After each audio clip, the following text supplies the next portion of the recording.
تمہارے لیے آج کا کلام متی کی انجیل اس کا 5واں باب اس کی 43ویں آیت سے 48ویں آیت تک۔ تم سن چکے ہو کہ کہا گیا تھا کہ اپنے پڑوسی سے محبت رکھ اور اپنے دشمن سے عداوت، لیکن میں تم سے یہ کہتا ہوں کہ اپنے دشمن سے محبت رکھو اور اپنے ستانے والوں کے لیے دعا کرو، تاکہ تم اپنے باپ کے جو آسمان پر ہے بیٹے ٹھہراؤ، کیونکہ وہ اپنے سورج کو بدوں اور نیکوں دونوں پر چمکاتا ہے، اور وہ راست بازوں اور ناراستوں دونوں پر مینہ برساتا ہے۔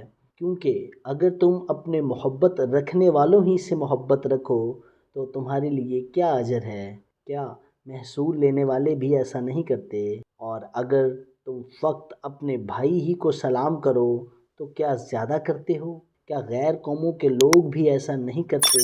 بس چاہیے کہ تم کامل ہو جیسا تمہارا آسمانی باپ کامل ہے۔